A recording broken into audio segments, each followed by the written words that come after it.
16वीं विधानसभा के बजट सत्र में पर्यटन एवं ऊर्जा विभाग के आय व्यय बाल विवाद पर अपने सत्ता पक्ष की ओर से बजट के समर्थन में और कटौती प्रस्ताव के विपक्ष में अपनी बात रखने के लिए मौका आपने दिया। मैं आपका आभार व्यक्त करते हुए माननीय मुख्यमंत्री नीतीश कुमार जी को, उप मुख्यमंत्री तेजस्वी जी को और भारतीय राष्ट्रीय कांग्रेस की राष्ट्रीय अध्यक्षा माननीय सोनिया गांधी एवं राष्ट्रीय अध्यक्ष उपाध्यक्ष राहुल गांधी जी के साथ मैं अपने प्रदेश अध्यक्ष अशोक चौधरी सह शिक्षा मंत्री एवं विधानमंडल दल के नेता सदानंद बाबू का आभार व्यक्त करते हुए मैं जिस क्षेत्र बक्सर से आता हूं वो महर्षियों और देवों की भूमि रही है। महोदय, मैंने पर्यटन का विषय इसलिए चुना कि मेरा क्षेत्र हमेशा से उपेक्षित रहा है और मैं आप सदन के माध्यम से मैं आपको ये बताना चाहता हूं कि हम महागठबंधन के 4 साथी उस संसदीय क्षेत्र में मेरा 6 विधानसभा है जिसमें हम 5 जीत कर आए हैं महागठबंधन के तहत। हमने इन दानों रूपी बीजेपी से मुक्ति दिलाने के लिए जो महागठबंधन का अस्त्र तैयार किया गया, महोदय मैं आपके माध्यम से सरकार की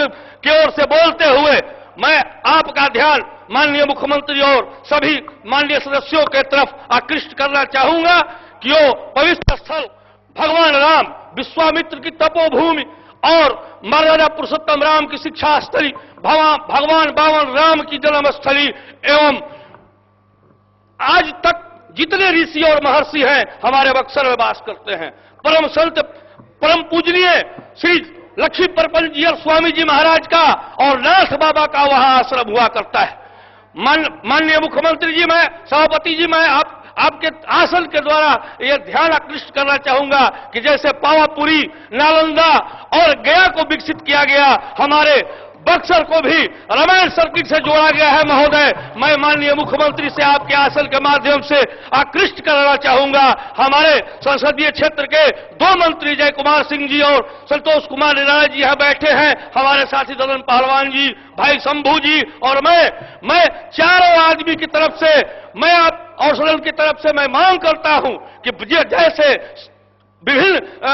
पावापुरी और क्या कहते हैं पटना साहिब और गया, नालंदा, राजगीर जैसे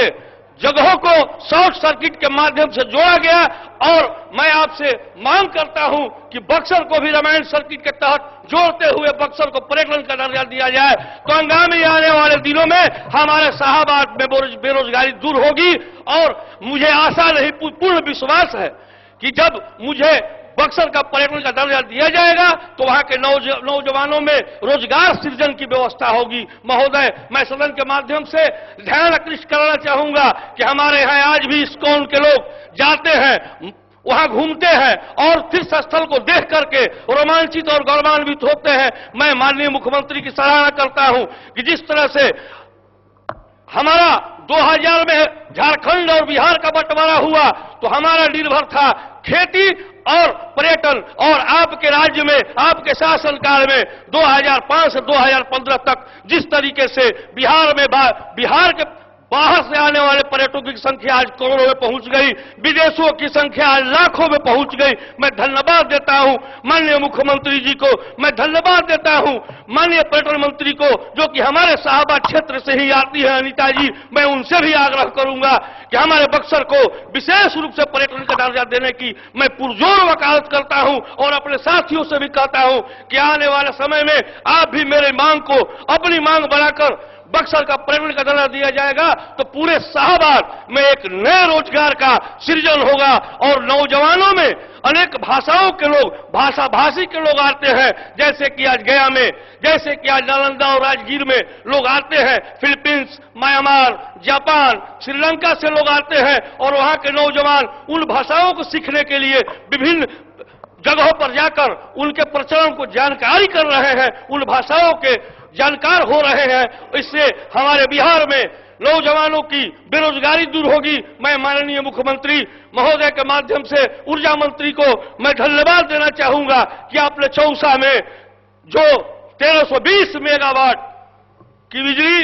देने की क्षमता पैदा की, ग्रीनफील्ड तापीय विद्युत परियोजना के निर्माण हेतु मैं आपको धन्यवाद देता हूं, चूंकि मेरे विधानसभा क्षेत्र में ही आता है। मान्यवर, मैं इन्हीं चंद शब्दों के साथ मैं तमाम अपने महागठबंधन और विरोधी दल के साथियों का नमन अभिनंदन नमस्कार करते हुए अपनी वाणी को विराम करता हूं। जय हिंद, जय भारत।